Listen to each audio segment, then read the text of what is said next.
Mad Rabbit, India's finest audio wearable brand, starting at 999. டக்குன்னு பார்த்து ஏதாவது ஒருத்தர் சொல்லிடுவாங்க. ஒரு ஹோட்டலில் போகிறோம், உட்காரேன், ஆல்ரெடி உட்காந்துருப்பாங்க. நான் அவங்க பக்கத்தில் தான் சேர் இருக்கும். சரி உட்காரலாம் சொல்லி உட்காந்து உடனே அவங்க ஏஞ்சிருவாங்க. அப்போது அதெல்லாம் வந்து ஒரு டிஸ்கிரிமினேஷன் மாதிரி தானே. அதெல்லாம் வந்து பயங்கரமான ஹர்ட்டாக இருக்குது. நான் என்ன பண்ண போகிறேன், நான் பாட்டுக்கு நான் சாப்பிட போகிறேன். நானே ஸ்பூனில் சாப்பிடுவேன். அதில் என்ன இருக்குது, நான் என்னையும் வந்து ஒரு நார்மல் பர்சனை ட்ரீட் பண்ணுங்கள், என்னையும் தனியாக பார்க்குறீங்க.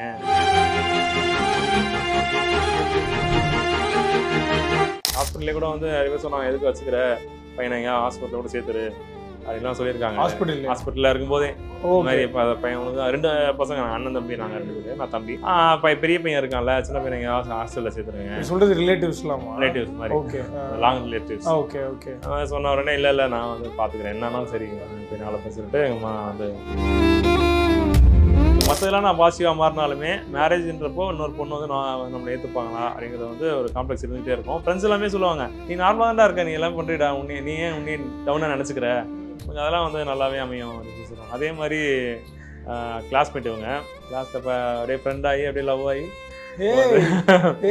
இதே லவ் மேரேஜா? இதை சொல்லவே இல்லை ஃபர்ஸ்ட் எங்களுக்கு. அம்மாவெல்லாம் வந்து கொஞ்சம் கிராமத்துலேருந்து வந்தவங்க தான். அவங்க பெருசாக கார்லாம் வந்து பெருசாக பார்த்தது இல்லை, சும்மா வெளியே ட்ராவல் பண்ணிட்டு போவோம். அந்த மாதிரி தான் நம்ம ஓன் காரில், நான் வந்து என் பையனோட காரில் வந்து நான் ட்ராவல் பண்ண போகிறேன்றப்போ அவங்க அந்த மொமெண்ட்டே ஒரு மாதிரி ப்ரௌடாக இருந்தது. அது மாதிரி பயங்கரமாக இவரால் எவ்வளோ முடியுதுன்னா நம்மளால் எவ்வளோ முடியும், இது மேலே வந்து பாசிட்டிவாக தான் இருக்குன்னு சொல்லிட்டு நான் மாறிட்டேன் அப்படின்னு சொல்லிட்டு நிறைய பேர் வந்து சொல்லியிருக்காங்க. எனக்கு அதெல்லாமே இன்னும் இன்ஸ்பைரிங்காக இருக்கும். நான் காரில் ஓட்டுறேன், அது ஆட்டோமேட்டிக் கார். இது ரைட் ஃபுட்டில் வந்து ஸ்டேரிங்கு, லெஃப்ட் ஃபுட்டில் வந்து ஆக்சிலேட்டர், பிரேக் மட்டும் தான் இருக்கும். அந்த கண்ட்ரோல்ஸ் எல்லாம் ஆக்சஸ் பண்ணோம் இல்லைங்களா, ஹார்ன் அடிக்கணும், கரெக்டாக ஓட்டிகிட்டு இருக்கும்போதே வந்து இண்டிகேட்டர் போடணும். இதெல்லாம் எப்படி பண்ணணும்னு வச்சுக்கோங்க. இந்த இடத்துல வந்து தனியாக வந்து மாடிஃபை பண்ணி கொடுத்தாங்க எனக்கு. ஹார்னு இந்த பட்டன்ஸ் எல்லாமே இங்கே ஆக்சஸ் பண்ணுற மாதிரி, கார் ஓட்டிகிட்டே வந்து இங்கே வந்து நம்ம ஹார்ன் அடிக்கலாம். இந்த அளவுக்கு வந்து நான் வந்து கொஞ்சம் பாசிட்டிவாக இருக்கேன். இந்த அளவுக்கு நான் வந்து லைஃப்பில் வந்து முன்னேறினா அதில் மாஸ்டர் வந்து பெரிய ஒரு பாட்டு இருக்குது. அவர்களெலாம் கண்டிப்பாக வந்துருக்கு. நான் இப்போது அந்த இது ஸ்டார்ட் பண்ணும்போது தான் நான் வந்து லைசன்ஸ் வாங்கினேன். வாங்கின உடனே மாஸ்டருக்கு ஃபோன் பண்ணி சொன்னேன், மாஸ்டர் இது மாதிரி வாங்கிட்டேன் மாஸ்டர், தமிழ்நாட்டிலே நான் தான் ஃபஸ்ட்டு பர்சனாக வாங்குறேன். அப்படியா, கங்க்ராஜா, சூப்பர், நீ நேரில் வா, நம்ம பாப்பா இப்போ மாற்றம் ஆரம்பிக்கிறோம், நான் வந்து முடிச்சுட்டு வந்து பார்க்குறேன் நான் சொல்லிட்டு சொன்னார். கண்டிப்பாக மாஸ்டர் சொன்னேன், மாஸ்டர் நான் கண்டிப்பாக வந்து உங்களை வந்து நான் அவங்க உட்கார வச்சு நான் உங்களுக்கு ஓட்டி காட்டிட்டு உங்கள் ரவுண்ட் போயிட்டு தான் வந்து நான் வந்து வருவேன். கண்டிப்பாக பண்ணலாம் நான் சொல்லுவேன்.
ஹாய் ப்ரோ, வணக்கம் வணக்கம். எப்படி இருக்கீங்க? வணக்கம். சூப்பர் ப்ரோ, ரொம்ப ப்ரௌட் ஆக்சுவலி எங்கள் ஷோவில் வந்து இன்வைட் பண்ணியிருக்கிறதுல ரொம்ப thanks for your presence. First இந்த மாதிரிலாம் பார்க்குறப்போ இந்தியாஸ் ஃபஸ்ட் ஹேண்ட்லெஸ் ட்ரம்மர் அப்படின்னு பார்க்குறப்போ உங்கள் ஸ்டோரிஸ்லாம் படிக்கிறப்போ ரொம்ப இன்ஸ்பைரிங்காக இருந்தது எனக்கு. ஏன்னா ஃபஸ்ட்டு அந்த ஐடியா எப்படி ஆரம்பிச்சிச்சு ப்ரோ உங்களுக்கு? எங்கே அது இன்ஸ்பயர் ஆச்சு? ட்ரம்ஸ் என்னன்னா எனக்கு சின்ன வயசுலேருந்தே இன்ட்ரெஸ்ட் இருந்தது. அப்பா வந்து ஆர்கெஸ்ட்ராவில் சிங்கர் அவர். ஓகே. அதனால் எனக்கு சின்ன வயசாக அவர் கூட அப்படியே ஆர்கெஸ்ட்ரா போகும்போது ட்ரம்ஸ் வாசிப்பாங்க, அப்படியே கீபோர்ட் வாசிப்பாங்க, எல்லாமே பார்த்துட்டு இருப்பேன். அப்படியே எனக்கு வந்து ஒரு இன்ட்ரெஸ்ட் இருந்துகிட்டே இருந்தது. அப்புறம் 6th ஸ்டாண்டர்ட் படிக்கும்போது ஆக்சிடென்ட் ஆகிடுச்சு எனக்கு. ஆனதுக்கப்புறமா அப்படியே திருப்பி ஸ்கூலிங் கண்டினியூ பண்ணிட்டு இருக்கும்போது என்ன பண்ணணும்னு யோசிக்கும்போது நம்ம மியூசிக்கில் எதாவது பண்ணணும்னு ஆசைப்படும்போது சரி ட்ரம்ஸ் வாசிக்கலாம் சொல்லிட்டு சொன்னப்போ எப்படி முடியும் அப்படின்லாம் சொன்னாங்க. வெளியே இந்த மாதிரி சொன்னபோது இல்லை நான் ட்ரை பண்ணுறேன் சொல்லிட்டு நம்ம ஸ்டிக்கை வந்து அதில் கட்டிட்டு ரோப் மாதிரி வச்சு கயிறு கட்டிட்டு அப்படியே கொஞ்சமாக வாசிக்க ஆரம்பிச்சேன். ஆரம்பத்துலலாம் கஷ்டமாக இருக்கும். அப்புறம் அப்படியே கொஞ்சமாக இன்ட்ரெஸ்ட் இல்லை, அப்படியே வாசிக்க அப்படியே கொஞ்சமாக அதை வாசிக்க வந்துருச்சு. அப்புறம் அப்பாவோட அப்படியே ஆர்கெஸ்ட்ரா கூட போய் வாசிக்க ஆரம்பித்தேன். அப்புறம் டிவி ஷோவில் வந்து ஃபஸ்ட் டைம் வந்து வாசித்தேன் ட்ரம்ஸ். அப்போ தான் நல்லா ஒரு ரீச் கிடச்சிது, நிறைய பேர் வந்து பாராட்டினாங்க. அதுலேருந்து அப்படியே இந்த ஜேர்னி அப்படியே ட்ராவல் ஆகிட்டே இருக்குது லைஃப்பில். சூப்பர். லைக் ஃபஸ்ட்டு இந்த ஆப்ஷன் சொல்கிறப்போ லைக் ஒரு சிலர் மோட்டிவேட் பண்ணுவாங்க, பட் ஒரு சிலர் நம்மளை ஆப்வியஸ்லி இல்லை இதெல்லாம் எப்படி முடியும் அப்படின்லாம் கேட்டுருந்துருப்பாங்களே. லைக் அப்போ அது விச் கீப்ஸ் யூ மூவிங்? உங்களுக்கு அது தோணியிருக்கும் இதில் நான் பண்ணுவேன்றது ஒரு விஷயம், அது என்னவா இருந்தது உங்களுக்கு? நமக்குள்ள ஒரு விஷயம் தெரியும் இல்லைங்களா, நமக்குள்ள நம்மளால் முடியும் அப்படின்ற ஒரு தாட், ஒரு வியூ இருக்கும் நமக்கு. அந்த வியூ எனக்கு கிளியராக இருந்தது, நம்மளால் கண்டிப்பாக முடியும் அப்படின்னு சொல்லிட்டு நான் ட்ரை பண்ணும்போதே எனக்கு அந்த ஐடியா வந்துருச்சு. சரி இதில் பண்ணலாம், இப்படி கட்டிட்டு வாசிக்க முடியாது, கண்டிப்பாக இன்னும் பெட்டராக வாசிக்கலாம், அதை நம்ம இம்ப்ரூவ் பண்ண வேண்டியதான் நம்ம ஒர்க்குன்றதுனால ஃபுல்லாக உட்காந்து ப்ராக்டிஸ் பண்ணுறது. பேனாக இருந்தாலும் ரொம்ப நேரம் கட்டினீங்கன்னா உங்களுக்கு அப்படியே இந்த ரத்த ஓட்டம்லாம் நின்றுவீங்க. விட்டு கேப் விட்டு அப்படியே ப்ராக்டிஸ் பண்ணிகிட்டே இருக்கும்போது அப்புறம் ஓரளவு நல்லா இருந்துச்சு. அதுக்கப்புறம் ஐடியாலாம் வந்துருச்சு, ஒரு பேண்ட் மாதிரி போட்டு அதுக்கு மேலே ஸ்டிக் வச்சு அதுக்கு மேலே வந்து ரோப் கட்டினா இன்னும் பெயின் கம்மியாகும், இன்னும் ஈஸியாக ஃப்ளோ நல்லா வரும். இப்படி ஒவ்வொன்றா வந்து கற்றுக்கிட்டு இப்போ வந்து ஃபுல் டைமாக பண்ணிட்டு இருக்கேன். ஓகே ப்ரோ, யார் ப்ரோ கற்றுக் கொடுத்தாங்க ஃபஸ்ட்டு? நீங்கள் தான்? யாரும் இல்லைங்க, அப்பா தான் எனக்கு ஆமாம் கற்றுக் கொடுத்த மாதிரி. அவருக்கு வந்து பேசிக் தெரியும், பேசிக் எனக்கு கற்றுக் கொடுத்தாரு. பேசிக் வச்சு அப்படியே நானே டெவலப் பண்ணிட்டேன். கேள்வி ஞானத்தில் வாசிக்கிறேன். சூப்பர். எந்த மியூசிஷியன் ரொம்ப பிடிக்கும்? எனக்கு ட்ரம் சிவமணி சார் ரொம்ப பிடிக்கும். அவருடைய வீடியோஸ் தான் நிறைய பார்ப்பேன். நிறைய அவர் ஸ்டைல் நிறைய இருக்கும் என்னுடைய ட்ரம்ஸில். ஓகே. லைக் அது இன்ஸ்பயரே அந்த ஸ்டைல் அப்படியே ப்ளே பண்ணுவீங்க எல்லாமே. பட் அவர்கிட்ட நீங்கள் சொல்லியிருக்கீங்களா, மீட் பண்ணியிருக்கீங்க? பார்த்து பேசியிருக்கேன். சூப்பர், அவருமே விஷ் பண்ணாரு, சூப்பர் நல்லா பண்ணுற, இதெல்லாம் வந்து சான்ஸே இல்லை, பண்ண முடியாது, நீ பண்ணுற நல்லா பெரிய லெவலில் பண்ணு அப்படின்னாரு. ஓகே ப்ரோ, லைக் வந்து டுவர்ட்ஸ் லைக் அது ஆடியன்ஸாக இருக்கட்டும், இல்லை நீங்கள் டிவியில் போய் வாசிக்கிறப்போ அங்கே இருப்பாங்க டெலிவிஷன் டீம்ஸ் எல்லாமே, லைக் அவங்க பார்க்குறது எப்படி ப்ரோ இருக்குது? லைக் வந்து ஒரு ஆச்சரியமாக ஃபஸ்ட் பார்ப்பாங்க, ஆப்வியஸ்லி பார்க்குறப்போ நீங்கள் வாசிக்கிறத பார்த்து இன்னொரு அது இன்ஸ்பைரிங்காக இருக்கும். லைக் அவங்களோட பார்வைகள் எப்படி இருக்குது, என்னென்னலாம் சொல்கிறாங்க? ஆடியன்ஸ் பார்த்த உடனே பயங்கரமாக இன்ஸ்பயர் ஆகிடுவாங்க. நிறைய வேர்ட்ஸ் வந்து அவங்ககிட்ட வந்து வரும். நான் வந்து ரொம்ப வாக்கில் ரொம்ப கஷ்டப்பட்டு இருந்தேன் ப்ரோ, எனக்கு ரொம்ப ஸ்ட்ரகிளாக இருந்தது, ரொம்ப சோகமாக தான் வந்து போயிட்டு இருந்தேன். அப்போ தான் அவங்க பர்ஃபார்மன்ஸ் பார்த்த உடனே எனக்கு பயங்கர ஆக்டிவ் ஆயிடுச்சு. எனக்கு இவரால் எவ்வளோ முடியுதுன்னா நம்மளால் எவ்வளோ முடியும், நம்ம இதுக்கு மேலே வந்து பாசிட்டிவாக தான் இருக்குன்னு சொல்லிட்டு நான் மாறிட்டேன் அப்படின்னு சொல்லிட்டு நிறைய பேர் வந்து சொல்லியிருக்காங்க. எனக்கு அதெல்லாமே இன்னும் இன்ஸ்பைரிங்காக இருக்கும். பரவாயில்ல, நம்மளால வந்து ஒரு லைஃப்ல சின்ன ஒரு சேஞ்ச் வந்து உண்டு பண்ண முடியுது. அதே மாதிரி வாட்ச் முடிச்ச உடனே நம்ம வந்து கிளாப்ஸ் வாங்கும்போது அப்படியே அந்த மூமெண்ட் இதுக்காக தானே இத்தனை நாள் கஷ்டப்பட்டோம் அப்படின்ற ஒரு மாதிரி. சூப்பர் ப்ரோ, லைக் வந்து இது எப்போ ப்ரோ 6th படிக்கிறப்போ ஆச்சா? என்ன ஆக்சுவலி என்ன ஊருக்கு போயிருந்தோம். ஊருக்கு போகிறப்போ ஒரு கொடி கம்பம் இருந்தது, அது சுற்றி விளையாடும் போது பக்கத்துலேயே எலக்ட்ரிக் லைன் போயிருந்தது. அது வந்து கீழே உடஞ்ச போது நான் பிடிச்சிட்டேன். அப்போ பார்த்தீங்கன்னா கரெக்டாக மேலே வந்து எலக்ட்ரிக் லைனில் டச் ஆயிடுச்சு அது மேலே. ஸோ அது ஹை டென்ஷன் ஒயர்னால உடனே ஃபுல்லாக பேர்ன் ஆயிடுச்சு. ஓகே, பயங்கரமாக தூக்கி அடிச்சு அப்புறம் ஹாஸ்பிட்டல் போனாங்க. அப்படியே சரி ரெக்கவர் ஆகுமான்னு பார்த்தாங்க, ரெக்கவர் ஆகலை. ஸ்டான்லியில் வந்து அப்புறம் ஆப்ரேஷன் பண்ணி எடுத்துட்டாங்க. ஓகே. இதுதான் இன்சிடென்ட் ஆச்சு. ஓகே, பட் ஆனால் இப்போ பரவாயில்ல, இப்போ ஒரு மனநிலை உங்களுக்கு இருக்குது.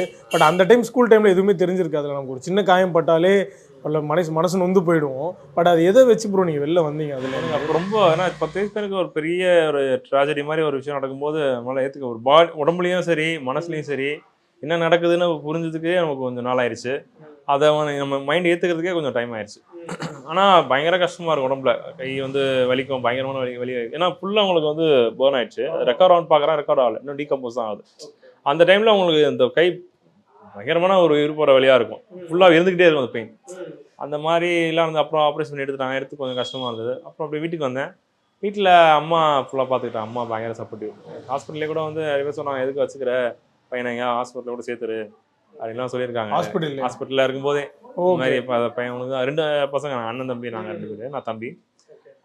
பெரிய பையன் இருக்கான்ல, சின்ன பையன் எங்கேயாவது ஹாஸ்டலில் சேர்த்துருங்க. சொல்கிறது ரிலேட்டிவ்ஸ்லாமா? ரிலேட்டிவ்ஸ் மாதிரி. Okay, long relatives. ஓகே. சொன்ன உடனே இல்லை நான் வந்து பார்த்துக்கிறேன், என்னன்னாலும் சரி இப்போ நாளை சொல்லிட்டு எங்கள் அம்மா வந்து இவ்வளோ தூரம் வந்து திருப்பி ஒரு குழந்தை மாதிரி வந்து லைக் அம்மா தான் பார்த்துருந்துருக்காங்க. ஆமாம். Okay, super. சப்போர்ட்டிவ். பட் இன்னைக்கு அவங்கெல்லாம் வந்து பார்த்து அது தப்பான ஒரு விஷயம் சொல்லியிருக்கோன்னு ஃபீல் பண்ணியிருப்பாங்க. ஆமாம், கண்டிப்பாக. பார்த்து கண்டிப்பாக வந்து ப்ரௌடாக இருந்திருப்பாங்க. இன்னொரு பக்கம் ஒரு கில்ட் கண்டிப்பாக இருந்திருக்கும். நம்ம தப்பாக எனக்கு ஒரு விஷயம் சொல்லிட்டு வந்துட்டோம், அம்மா அவங்க விடலை இன்னும் அப்படின்றது. உங்கள் அம்மாவுக்கு ஒரு பெரிய தேங்க்ஸ். நான் ரிலேட்டிவே கூட சொல்லியிருக்காங்க, நான் கூட வந்து அப்போ சொல்லிட்டேன் அதோ எல்லாம் சேர்ந்து, ஆனால் வந்து நீ பண்ணதான் கரெக்டு, இப்போ வந்து பரவாயில்ல, நல்ல நிலைமைக்கு வந்திருக்கான் அப்படின்னு சொல்லுவாங்க. ஓகே ப்ரோ, இது ட்ரம்ஸ் மியூசிக்லாம் ஒரு பக்கம் இருக்கட்டும். இன்னொரு பக்கம் அடுத்த ஆச்சரியம் வந்து நீங்கள் கார் டிரைவ் பண்ணுறது தான். ஏன்னா இங்கே நார்மலாக இப்போ நான்லாம் ரொம்ப கஷ்டப்பட்டேன் ஓட்ட ஃபஸ்ட்லாம். ஸோ அப்படி இருக்கப்போ அந்த டெஸ்ட்லாம் வைப்பாங்க. அந்த டெஸ்ட்லேயே எனக்கு தெரிஞ்சிருச்சு, சரி எனக்கு கண்டிப்பாக லைசன்ஸ் கிடைக்காதுன்னு. அவ்வளோ டஃப்பான ஒரு மேட்ரு.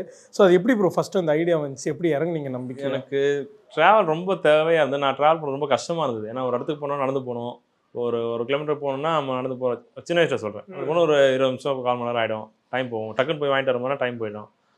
கூட ஃப்ரெண்ட்ஸ் எல்லாமே வந்து 18 வயசு ஆனவொடனே லைசன்ஸ் எடுத்துட்டாங்க, காரு பைக் எல்லாமே எடுத்துட்டாங்க. எனக்கு வந்து எடுக்க முடியல, எனக்கு ரொம்ப கஷ்டமாக இருந்தது. ஆசையாக இருந்தது, ஒரு பக்கம் கஷ்டமாக நம்மளால் ஓட்ட முடியும்னு சொல்லிட்டு அப்புறம் அப்படியே ட்ராவல் ஆச்சு. சரி அப்படியே ஓட்டலாம்னு யோசிக்கும் போது மத்திய பிரதேஷில் ஒருத்தர் வாங்கியிருக்காரு கார். அதான் இந்தியாவிலே வந்து ஃபர்ஸ்ட் டைமாக வந்து காலில் கார் ஓட்டி லைசன்ஸ் வாங்கியிருக்காரு.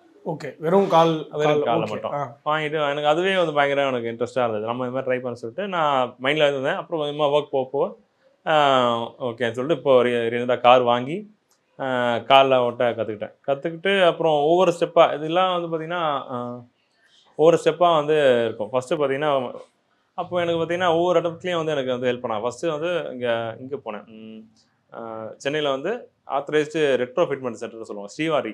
அங்கே வந்து போனேன். அங்கே வந்து இந்த மாதிரி ஐடியாஸ்லாம் கொடுத்தாங்க. அப்புறம் கேகே நகரில் வந்து மாற்றுத்திறனாளி மறுவாழ்வு ஹாஸ்பிட்டல் இருக்குது. அங்கே கவர்மெண்ட் டாக்டர்ஸ் இருக்காங்க. அவங்க எல்லாமே வந்து எனக்கு வந்து ஃபுல்லாகவே செக் பண்ணாங்க. நான் அந்த மாதிரி ஓட்டுறேன் உடனே சரி ஓட்டுன்னு சொல்லிட்டு எல்லா ஃபிசிக்கலாக நீங்கள் வந்து ஃபிட்டாக இருக்கீங்களா, மற்ற கை இந்த மாதிரி இருக்குது, ஓகே இதில் எவ்வளோ ஸ்டாமினா இருக்குது, இது ஃபாஸ்ட்டாக ரியாக்ட் பண்ண முடியுதா, காலில் வந்து ஓட்டுறேன்றீங்க, கால் வந்து எவ்வளோ ஃபாஸ்ட்டாக ரியாக்ட் ஆகுது, சடனாக பிரேக் அடிக்கணும், சடனாக டர்ன் பண்ணணும், குறுக்க ஒருத்தர் வந்துட்டாங்க அப்படின்னா அவங்க சேஃப்டி முக்கியம் இல்லையா, நீங்கள் அதுக்கேற்ற மாதிரி பண்ண முடியுதான்னு சொல்லிட்டு எல்லாமே டெஸ்ட் பண்ணாங்க. ஃபிசிக்கலாக எல்லாமே வந்து நார்மலாக இருக்கா, பர்ஃபெக்டாக பண்ண முடியும்னு சொல்லிட்டு அவங்க வந்து ஃபஸ்ட்டு மெடிக்கல் சர்டிஃபிகேட் கொடுத்தாங்க. அவங்க சில ரெக்கமெண்டேஷன்ஸ் பண்ணாங்க. அதை பொறுத்து வந்து இங்கே மாடிஃபிகேஷன் வந்து இங்கே வந்து பண்ணோம் சென்னையில். பண்ணதுக்கப்புறமா எப்படின்னா காலில் ஓட்டுறேன், அது ஆட்டோமேட்டிக் கார். இது ரைட் ஃபுட்டில் வந்து ஸ்டேரிங்கு, லெஃப்ட் ஃபுட்டில் வந்து ஆக்சிலேட்டர், பிரேக் மட்டும் தான் இருக்கும்.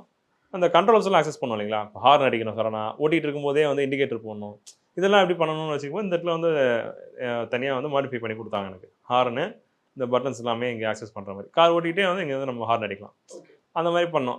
இதை வச்சு ஒரு கிட்டத்தட்ட ஒரு 3 months பயங்கரமாக வந்து ப்ராக்டிஸ் பண்ணேன். ஒரு வாரத்துலேயே ஓட்ட கற்றுக்கிட்டேன். ஆனால் இன்னும் நல்லா வந்து நம்ம ஓட்டணும், பெட்டராக ஓட்டணுன்ட்டு 3 months வந்து ப்ராக்டிஸ் பண்ணி அப்புறமா ஆர்டிஓ போகும்போது அவங்களுமே ஆஃபீஸர்ஸ் எல்லாமே வந்து ஃபுல்லாக செக் பண்ணாங்க. சர்டிஃபிகேட் வந்து ஃபஸ்ட்டு பார்த்தாங்க, என்னென்ன ரெக்கமெண்ட் பண்ணியிருக்காங்க, என்ன சொல்லியிருக்காங்க சொல்லிட்டு அது ஃபுல்லாக அனலைஸ் பண்ணிவிட்டு மாடிஃபிகேஷன்ஸ் பார்த்தாங்க, எல்லாமே கரெக்டாக பண்ணியிருக்காங்களா, அது எல்லாமே என்னால் ஓட்ட முடியாதுன்னு சொல்லிட்டு யூஸ் பண்ண முடியாதுன்னு சொல்லிட்டு அதை வச்சு பார்த்தாங்க. அப்புறம் ஃபஸ்ட் டைமாக LLR கொடுத்தாங்க. அதிலே பயங்கர ஹாப்பி ஆகிட்டேன். ஆமாம், ஏன்னா அது வரைக்கும் கிரவுண்டில் ஓட்டிகிட்டு இருந்தேன், வந்து ரோட்டில் ஓட்டலாம் ஒரு லைசன்ஸ் பர்சன் வச்சுக்கிட்டு சொல்லிட்டு ரோட்டில் ஃபுல்லாக ஓட்டி அப்போ ரொம்ப சேஃப்டியாக ரொம்ப பொறுப்பாக ஓட்டிகிட்டு இருந்தேன். அப்புறம் லைசன்ஸ் வந்து டே அன்றைக்கி வந்து டெஸ்ட்டு போனேன். டெஸ்ட்டு கிட்ட ஹாஃப் டே கிட்ட ஆயிடுச்சு. எல்லாமே வந்து பண்ண முடியும்னு சொல்லிட்டு பயங்கரமாக நான் செக் பண்ணி அதே தான் சடனாக வந்து பிரேக் அடிக்க முடியுதா, பேனிக் டைமில் திருப்ப முடியுதா, ரிவர்ஸ் எடுக்க முடியுதா, ஒரு ஹில்லில் போயிட்டு இருக்கும்போது உங்களால் வந்து என்னால் மேனேஜ் பண்ண முடியுதா, என்னால் பின்னாடி வண்டி அது வண்டியிலே ஒரு ஃபீச்சர் இருக்குது, ஹில் ஹோல்ட் அசிஸ்டன்ட் இருக்குது, வண்டி ரிவர்ஸ் வராது, அது இல்லைனாலுமே நம்மளால் பண்ண முடியுதா, இது எல்லாமே வந்து செக் பண்ணாங்க. செக் பண்ணிட்டு ஃபைனலாக வந்து ஓகேன்னு சொல்லி அவர் கொடுத்தாரு. அப்பா ஒரு வழியாக வாங்கியாச்சு வாங்கிட்டோம் அப்படின்றது. லைக் இது வந்து காரில் அந்த ஆக்சசரிஸ் எல்லாமே உங்களுக்காக மாடிஃபை பண்ணி கொடுத்துருக்காங்க. Super super bro. இப்போ நீங்கள் ஹில் ஏதாவது போனீங்களா ப்ரோ? வெளியிலலாம் எங்கேயா போனீங்களா? வெளியே போனோம், திருத்தணி வரைக்கும் போயிட்டு வந்தோம். ஓ ஓகே, ஃபேமிலியாக போயிட்டு. Super bro. லைக் வீட்டில் எப்படி ப்ரோ, அம்மா எல்லாருமே எல்லாம் பயங்கர ஹாப்பிங்க. அது வரைக்குமே வந்து ரொம்ப அம்மாவெல்லாம் வந்து கொஞ்சம் கிராமத்துலேருந்து வந்தவங்க தான். அவங்க பெருசாக கார்லாம் வந்து பெருசாக பார்த்ததில்ல, சும்மா வெளியே ட்ராவல் புக் பண்ணிட்டு போவோம், அந்த மாதிரி தான். நம்ம ஓன் காரில் நான் வந்து என் பையனோட காரில் வந்து நான் ட்ராவல் பண்ண போகிறேன்றப்போ அவங்களுக்கு அந்த மொமெண்ட்டே ஒரு மாதிரி ப்ரௌடாக இருந்தது. அது மாதிரி பயங்கரமாக. இப்போ என்னன்னா நான் ஒரு டைம் ட்ராவலாக போய் பார்க்கணும். அந்த 6th படிக்கிறப்போ ஒரு சம்பவம் ஆச்சு. அப்போது ஸ்கூலில் ஃப்ரெண்ட்ஸ்லாம் வந்து அவங்களுக்கு ஒரு அன்எக்ஸ்பெக்டடான ஒரு விஷயமா இருந்திருக்கும். ஃப்ரம் த நெக்ஸ்ட் டே உங்களை பார்க்குறப்போ அப்போ கூட எப்படி ஃப்ரெண்ட்ஸ்லாம் இருந்தாங்க, இப்போ எப்படிலாம் இருக்காங்க ப்ரோ? லைக் அந்த அவங்களும் ஒரு ஹெல்ப் பண்ணியிருந்திருப்பாங்க. ஸோ ஒரு நம்மளுக்கும் அது ஒரு மென்டலி சப்போர்ட்டாக இருந்திருக்கும் கண்டிப்பாக.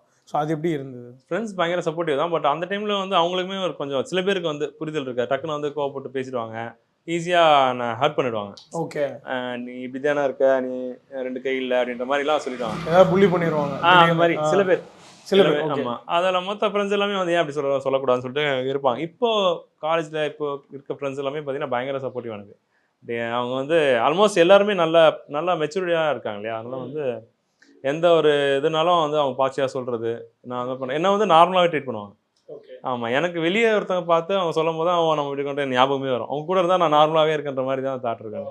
அந்த அளவுக்கு ஃப்ரெண்ட்ஸ் வந்து பயங்கர சூப்பர் ப்ரோ. எனக்கு வந்து இதில் லாரன்ஸ் மாஸ்டர் சார் வந்து உங்களுக்கு ரொம்ப ஹெல்ப் பண்ணியிருக்காருன்னு கேள்விப்பட்டோம். இந்த விதத்தில் என்ன பண்ணியிருக்காங்க? என் லைஃப்பில் ரொம்ப ஒரு முக்கியமான பர்சன் என்னோட வெல்விஷர், என்னோட அண்ணன்னு கூட சொல்லலாம். ஒரு மாஸ்டர் தான். ஏன்னா வந்து நான் மீடியமாக பண்ணிட்டு இருக்கும்போதெல்லாம் வந்து மாஸ்டர் அந்த மாதிரி பார்த்துட்டு அவர் படத்தில் சான்ஸ் கொடுத்தாரு எனக்கு. காஞ்சனா 3ல வந்து சின்ன சீனில் கொடுத்தாரு. அது வந்து எனக்கு வந்தவொடனே பயங்கரமாக எல்லாரும் போகிறவங்க வரவங்க எல்லாமே நீ படத்தில் சொல்லிட்டு பயங்கர அது என்னோட லைஃப்லேயே ஒரு டேர்னிங் பாயிண்ட்டாக இருந்தது. அது மாஸ்டர் பார்த்து அதுக்கு வந்து மாஸ்டருக்கு தான் வந்து தேங்க்ஸ் சொல்லணும். எங்க ப்ரோ சாங் இல்லையா? எங்க சாங்ல இல்லை, மூவியில் சின்ன பாட்டில் வந்து பைக் ஓட்டிட்டு போகிற மாதிரி ஒரு சீன் வரும். அதில் ரவுடிங் வெட்டிட்டு மாஸ்டர் மடியில் விழுந்து ஒருத்தரையும் விட்டுறாங்க மாஸ்டர் சொல்லுவேன். அதுக்கப்புறம் தான் அவர் போய் அந்த வில்லன்கள் எல்லாம் ரிவெஞ்ச் எடுப்பார். Okay okay. ஸோ அந்த சீனில் அதான் ஃபர்ஸ்ட் டைம் கொடுத்தவொடனே அப்பவே வந்து அங்கேயே வந்து எல்லாம் பாருங்க நல்லா பண்ணுறீங்க அப்படின்னு சொல்லிட்டு அந்த சான்ஸ் வந்து மாஸ்டர்லாம் தான் முடிஞ்சது. அதே மாதிரி அவருடைய ஒவ்வொரு ஷோஸ்லையுமே பார்த்தீங்கன்னா என்னோட ட்ரம்ஸ் வந்து வச்சுப்பார். நீ ட்ரம்ஸ் பண்ணு. மற்ற அவர் டீமில் வந்து கிட்டத்தட்ட ஒரு 20 பசங்க இருக்கோம். நாங்கள் மாற்றுத்திறனாளி பாய்ஸ் இருக்காங்க. அவங்க ஒவ்வொருத்தரும் டேலண்ட்டு, டான்ஸ் ஆடுவாங்க. ஒவ்வொருத்தரும் ஒரு டேலண்ட்டு டான்ஸ் ஆடுவாங்க. ஒருத்தர் வந்து பாடி பில்டர் ஒருத்தர் இருக்கார், ஷார்ட்டாக இருப்பார், அவர் பயங்கரமாக டான்ஸ் ஆடுவார். அந்த மாதிரி ஒவ்வொருத்தரும் ஒரு டேலண்ட். அந்த மாதிரி ஷோஸில் வந்து போய் பண்ணிட்டு பண்ணுவோம். அந்த மாதிரி மாஸ்டர் வந்து தன்னுடைய ஒவ்வொரு ஷோஸ்லையுமே வந்து எனக்கு வந்து வாய்ப்பு கொடுத்து வந்து யூஸ் பண்ணிருக்கேன். இந்த அளவுக்கு வந்து நான் வந்து கொஞ்சம் பாசிட்டிவாக இருக்கேன், இந்த அளவுக்கு நான் வந்து லைஃப்பில் வந்து முன்னேறேன்னா அதில் மாஸ்டர் வந்து பெரிய ஒரு பார்ட் இருக்குது. அவரெல்லாம் கண்டிப்பாக அந்த அளவுக்கு வந்துருக்க முடியும். Super super. எனக்கு தெரிஞ்சு ஒரு ஒரு டெக்கேடாக வந்து அவர் அதை கண்டினியூஸாக பண்ணிட்டு இருக்காரு. இப்போ வந்து சமீபத்தில் இன்னும் ஒரு ஆக்டிவாக இருக்காரு. ஆமாம், இன்னும் மாற்றம்னு ஒன்று ஸ்டார்ட் பண்ணி கூட எஸ்ஜே சூர்யா சாரையும் கூப்பிட்டு ஒரு சர்ப்ரைஸ் பண்ணி பாலா கூட ஒரு ஹெல்ப் பண்ணுறது, அதெல்லாம் பார்க்குறீங்களா நீங்கள்? அதெல்லாம் பார்த்துட்டு தான் இருக்கேன். நான் இப்போ அந்த இது ஸ்டார்ட் பண்ணும்போது தான் நான் வந்து லைசன்ஸ் வாங்கினேன். வாங்கின உடனே மாஸ்டர் ஃபோன் பண்ணி சொன்னேன், மாஸ்டர் இது மாதிரி வாங்கிட்டேன் மாஸ்டர், தமிழ்நாட்டிலே நான் தான் ஃபஸ்ட்டு பர்சனாக வாங்குறேன். அப்படியா, கங்க்ராஜ் தான், சூப்பர், நீ நேரில் வா, நம்ம பார்ப்போம், இப்போ மாற்றம் ஆரம்பிக்கிறோம், நான் வந்து முடிச்சுட்டு வந்து பார்க்குறேன்னு சொல்லிட்டு சொன்னார். கண்டிப்பாக மாஸ்டர் சொன்னேன், மாஸ்டர் நான் கண்டிப்பாக வந்து உங்களை வந்து நான் அவங்க உட்கார வச்சு நான் உங்களுக்கு ஓட்டி காட்டிட்டு உங்கள் ரவுண்ட் போயிட்டு தான் வந்து நான் வந்து வருவேன். கண்டிப்பாக பண்ணலாம்னு சொன்னார். அது வந்து விரைவில் நடக்கும். Okay, super super super. அவரோட படங்கள் வேறு என்னெல்லாம் பிடிக்கும் உங்களுக்கு? அப்பார்ட் ஃப்ரம் லைக் ரியல் லைஃப்பில் பழகுறோம், ஒரு விஷயம் பண்ணுற ஒரு வெளிவிசராக இருக்கான்றீங்க, படங்களாக பார்த்து ரசிச்சிருப்போம்ல, அப்படி ஏதாவது உங்களுக்கு? படங்கள் எல்லாருக்குமே எல்லா படமும் பிடிக்கும். முனியிலேருந்து காஞ்சனா 1, 2, 3 வரைக்கும், அப்புறம் மொட்டை சிவா, கெட்டி சிவா, இப்போ வந்து ஜெயதண்டா XX வரைக்குமே வந்து ஃபேமிலியாக போய் பார்ப்போம். அந்த அளவுக்கு யாரும் பிடிக்காத யாருமே இருக்க மாட்டாங்க. Okay, but apart from that like நீங்கள் இந்த மியூசிக் பண்ணுறீங்க, எல்லாமே பண்ணுறதை தாண்டி உங்களோட ஹாபீஸில் என்ன ப்ரோ இருக்கும்? வீட்டில் படம் பார்க்குறது, இல்லை போகிறது வர்றது, அந்த மாதிரி ஹாபீஸ்லாம் என்னென்ன? எனக்கு வீட்டில் ஃபேமிலி டைம் நிறைய ஸ்பெண்ட் பண்ணுவேன். நான் ஃப்ரெண்ட்ஸோட டைம் ஸ்பெண்ட் பண்ணுவேன். இதுதான் வந்து மோஸ்ட்லி இருக்கும். அது இல்லாமல் நான் வந்து LLM இப்போது படிச்சுட்ருக்கேன், பிஜி பண்ணிகிட்ருக்கேன். ஆமாம், அதுலேயுமே எனக்கு டாக்டரேட் பண்ணணும்னு ஆசை. Super bro. என்ன ஒரு எல்லா பகுதிகளிலும் சாதிக்காமல் விட மாட்டீங்க போல. இன்னொரு பக்கம் நீங்கள் வந்து வக்கீலாகவும் ஆகலாம் அப்படின்ற ஒரு விஷயமும் கேள்விப்பட்டோம். நாங்கள் என்னைக்கு நாங்கள் எதிர்பார்க்கலாம் அந்த மாதிரி? ஆகலாம், ஆக்சுவலாக ஆகிட்டேன் நான். ஆமாம், LLB முடிச்சுட்டு நான் என்ரோல் பண்ணிட்டேன். நான் ஹைகோர்ட்டில் ஒரு 1 இயர் வந்து ஜூனியராக சார்கிட்ட ப்ராக்டிஸ் பண்ணிட்டு இருந்தேன். அப்புறம் திருப்பி LLMனால வந்து திருப்பி இங்கே ஸ்டடீஸ் வந்திருக்கேன். இதை முடிச்சுட்டு திருப்பி போகணும். Super bro. எப்படி ப்ரோ டைம் மேனேஜ் பண்ணுறீங்க?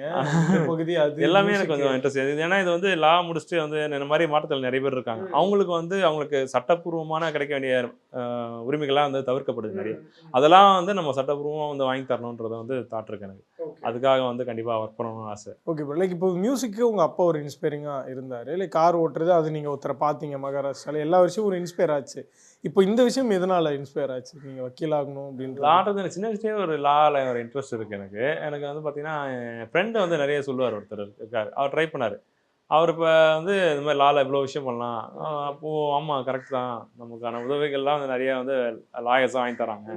ஸோ நம்ம அப்போ தான் நினச்சேன், நம்மமே வந்து அட்வொகேட் ஆகி நம்ம கூட மாற்றுத்திறனாளியாக இருக்கவங்களுக்கு கிடைக்காத பிரச்சனைகளை உரிமைகள்லாம் வந்து நம்ம கண்டிப்பாக பெற்றுத்தரணும் அப்படின்னு நான் நினச்சி அதுலேருந்து தான் இந்த ஜேர்னி ஸ்டார்ட் ஆச்சு. இப்போ ப்ரோ லைக் வந்து எங்கேருந்து ஆரம்பித்து என்னென்னவோ விஷயங்கள் பண்ணியிருக்கீங்க, என்னால் இமேஜினே பண்ணி பார்க்க முடியல. லைக் நிறைய பேர் ஒரு சில நீங்கள் இடையிலே சொன்னீங்க, ஏதோ ஒரு சின்ன விஷயம்னா கூட சோர்ந்து போக வாய்ப்பு இருக்குது. பட் நீங்கள் எங்கேயோ இதுக்கப்புறம் கிடையாதுரா லைஃப்னு நினைக்கிற டைமில் என்னால் இதை தாண்டி எல்லாமே பண்ண முடியுன்ற மாதிரி சாதிச்சு காட்டியிருக்கீங்க. லைக் எனக்கு என்னென்னா, ஏதாவது இப்போ நீங்கள் மோட்டிவேஷ்னலாக உங்களை நீங்கள் ஆக்கிக்கிட்டு வந்துட்டீங்க, இவ்வளோ விஷயங்கள் பண்ணிகிட்டு இருக்கீங்க. பட் ஏதோ ஒரு சில நாட்கள், ஒரு சில இரவு நம்மளால் அதை கடந்திருக்க முடியாது, ஒரு சில மனவலி இருந்திருக்கும், என்னடா அது இப்படி அப்படின்னு. அந்த மாதிரி மூமெண்ட்டில் என்ன ப்ரோ பண்ணுவீங்க? நிறைய இருக்குங்க அந்த மாதிரி கஷ்டப்பட்ட மூமெண்ட் நிறையா இருக்குது. ஏன்னா நிறைய எல்லா இடத்துலையுமே வந்து வாழ்த்துக்கள், ஒரு விஷஸ், ஒரு ஹாப்பி மூமெண்ட் இருந்தாலுமே டக்குன்னு பார்த்து ஏதாவது ஒருத்தர் சொல்லிடுவாங்க. இப்போ ஒரு ஹோட்டலில் போகிறோம், உட்காரேன், ஆல்ரெடி உட்காந்துருப்பாங்க, நான் அவங்க பக்கத்தில் தான் சேர் இருக்கும், சரி உட்காரலாம் சொல்லி உட்காந்து உடனே அவங்க ஏஞ்சிருவாங்க. அப்போ அதெல்லாம் வந்து ஒரு டிஸ்கிரிமினேஷன் மாதிரி தானே, அதெல்லாம் வந்து பயங்கரமான ஹர்ட்டாக இருக்குது. நான் என்ன பண்ண போகிறேன், நான் பாட்டுக்கு நான் சாப்பிட போகிறேன், நானே ஸ்பூனில் சாப்பிடுவேன். அதில் என்ன இருக்குது, நான் என்னையும் வந்து ஒரு நார்மல் பர்சனை ட்ரீட் பண்ணுங்க, என்னையும் தனியாக பார்க்குறீங்க, நான் என்ன எதுக்கு அப்படி ஒதுக்குறீங்கன்னு கேட்குறேன். அதெல்லாம் எனக்கு கொஞ்சம் வருத்தமாக இருக்கும். அது கொஞ்சம் ரொம்ப கஷ்டமாக இருக்கும். ஒரு 2-3 நாள் ஃபீல் இருக்கும். அதெல்லாம் வந்து ஆல்மோஸ்ட் நிறைய பேர் அந்த மாதிரி பண்ணுறதில்ல, எல்லாமே ஈக்குவலாக தான் பார்க்குறாங்க. ஒரு சில பேர் சின்னதாக அதை பண்ணும்போது நமக்கு கொஞ்சம் கஷ்டமாக இருக்கும். அதெல்லாம் வந்து கொஞ்சம் மாற்றிடுவாங்க. நீங்கள் தான் அந்த மாற்றத்துக்கான ஒரு விதை போட்டுக்கிட்டு இருக்கீங்க. இன்னொரு பக்கம் சோஷியல் மீடியாவில் குட் டேலண்ட்ஸ்க்கு கண்டிப்பான ஒரு வரவேற்பு இருக்கும். ஸோ அது ரிலேட்டடாக வெளியிலேருந்து நிறைய பேர், நமக்கு தெரியாத நிறைய பேர் வாழ்த்துக்கள் சொல்லியிருப்பாங்க, நம்மளுக்கு எதாவது பாராட்டியிருப்பாங்க, அந்த மாதிரிலாம் ஏதாவது நடந்தது? அந்த மாதிரி இப்போ நானும் என்னுடைய ஒய்ஃபும் பாப்பா 3 பேர் சேர்ந்து வந்து இன்ஸ்டாகிராமில் வந்து கொஞ்சம் வீடியோஸ் போடுவோம். அதை பார்த்துட்டு இப்போது நிறைய பேர் வந்து பாராட்டுறாங்க. கீழே கமெண்ட்ஸ்லாம் வா அப்படின்னு சொல்லிட்டு ஒண்டர்ஃபுல் கப்புள், அது மாதிரி நிறைய கப்புள் விளாக்லாம் போட ஆரம்பிச்சிட்டீங்க. கப்புள் விளாக் மாதிரி எங்கே ட்ராவல் பண்ணுறதெல்லாம் வந்து போடுவோம், கோயிலுக்கு போகிறது அதெல்லாம் வந்து போடுவோம். பிரபா தான்ஸ்ன்னு சொல்லிட்டு, அவங்க பேர் பிரபாவதி, என் பேர் தான்சேன், எல்லாத்தையும் மிக்ஸ் பண்ணி பிரபா தான்ஸ் அப்படின்னு சொல்லிட்டு போட்டு வச்சுருக்கோம். ப்ரோ நீங்கள் என்னைக்கு கப்புள் விளாக் ஆரம்பிச்சிட்டிங்களோ எங்கள் சேனல்லேருந்து அடிக்கடி இனிமேல் கால் வரும். நீங்கள் அடிக்கடி கொஞ்சம் அவைலபிள் ஆக்கிக்கோங்க எங்களுக்காக மட்டும், ஓகேவா? இல்லை ப்ரோ, நாங்கள் நிறைய விஷயங்கள் பண்ணுவோம். We are happy to associate with you. So ரொம்ப ப்ரௌடாக இருக்குது சீரியஸாக. நீங்கள் அம்மா பற்றி சொன்னீங்க, அப்பா பற்றி சொன்னீங்க, மனைவி பற்றி சொல்லுங்கள் ப்ரோ. அவங்க சப்போர்ட் எப்படி? ஒய்ஃப் சப்போர்ட் வந்து ரொம்ப, அதுவுமே வந்து பயங்கர பாசிட்டிவான சப்போர்ட் தான். ஏன்னா இப்போ எனக்கே வந்து நிறைய டைம் யோசிச்சிருக்கேன், நமக்கு எல்லாம் பண்ணுறோம், நமக்கு மேரேஜ்லாம் நடக்குமா, நம்மளுக்கு கல்யாணம் பண்ணாண்டு அந்த விஷயத்தில் வந்து ஒரு காம்ப்ளெக்ஸ் எப்பயுமே இருக்கும் எனக்கு. ஓகே, அது ஒன்றில் மட்டும் அப்படியே இருந்துட்டு ஒன்றில் மட்டும் இருக்கும். மற்றதெல்லாம் நான் பாசிட்டிவாக மாறினாலுமே மேரேஜ்ன்றப்போ இன்னொரு பொண்ணு வந்து நம்மளை ஏற்றுப்பாங்களா அப்படிங்கிறது வந்து ஒரு காம்ப்ளெக்ஸ் இருந்துகிட்டே இருக்கும். ஃப்ரெண்ட்ஸ் எல்லாமே சொல்லுவாங்க, நீ நார்மலாக தான் இருக்க, நீ எல்லாம் பண்ணுறிடா, நீ ஏன் உன்னே டவுனாக நினச்சிக்கிற, உனக்கு அதெல்லாம் வந்து நல்லாவே அமையும் அப்படின்னு சொல்லுவாங்க. அதே மாதிரி கிளாஸ்மேட், இவங்க கிளாஸில் இப்போ அப்படியே ஃப்ரெண்ட் ஆகி அப்படியே லவ் ஆகி. இதே லவ் மேரேஜா? இதை சொல்லவே இல்லை ஃபர்ஸ்ட் எங்களுக்கு. அவங்க சூப்பர் ப்ரோ, சொல்லுங்க ப்ரோ, அதை பற்றி சொல்லுங்க ப்ரோ. ஓகே, நம்ம நிறைய எமோஷன்ஸ் டீல் பண்ணோம், இந்த எமோஷன் எனக்கு பிடிச்சிருக்கு. அதான் அவங்க கிளாஸ்மேட். அவங்க ஃபர்ஸ்ட் இயர்லாம் ரொம்ப பேசிக்க மாட்டோம், பார்த்தா பயம் அந்த மாதிரி இருக்கும். அப்புறம் ஃபைனல் இயரில் தான் வந்து பேச ஆரம்பிச்சு பயங்கர க்ளோஸாக ஃப்ரெண்டாகவே இருந்தோம். எனக்கு அப்போவே தெரிஞ்சது, சரி நம்ம வந்து லவ் சொல்லலாம். ஏன்னா அந்தளவுக்கு நான் என்ன நினைக்கிறேன் அவங்க அப்படியே நினைப்பாங்க, அவங்க நினைக்கிறேன் நான் அப்படியே நான் சொல்லுவேன். அந்த அளவுக்கு ஒரு வேவ் லென்த்லாம் அப்படியே சேமா. Wow bro, super. அந்த மாதிரி பயங்கர க்ளோஸ் அவங்க. அப்புறம் நான் சொல்லிட்டேன், சரி சொல்லுவோம்னு சொல்லிட்டு சொன்னதுக்கப்புறமா அப்படியே எதுவுமே சொல்லலை. ஒரு 10 days அமைதியாக விட்டுட்டாங்க. நமக்கு பக்குன்னு என்னடா இது, அவங்க ஃப்ரெண்டு கிட்ட லவ் சொல்லி அவங்க வந்து ஏதோ தப்பாக எடுத்துப்பாங்களா. ஆனால் எனக்கு தெரியும் அக்செப்ட் பண்ணிப்பாங்கன்ற ஒரு மாதிரியே ஒரு தாட் இருந்தது. அதே மாதிரி 10 days கழிச்சு நேரில் போயிட்டு சொல்லி அப்புறமா அவங்களுமே சொல்லிட்டாங்க. Super bro, beautiful. ஆக்சுவலி உங்கள் சட்டத்தை கரெக்ட் பண்ண சொன்னால் அவங்கள கரெக்ட் பண்ணிட்டு சூப்பர் ப்ரோ, வாழ்த்துக்கள். Thank you so much. நிறைய விஷயங்கள் எனக்கு ஒரு டேக் அவேவாக இருந்தது இந்த இன்டர்வியூவில். நிறையா இன்ஸ்பைரிங்கான ஒரு விஷயங்கள் சொல்லியிருந்திருக்கீங்க. Mad Rapid, India's finest audio wearable brand, starting at 999.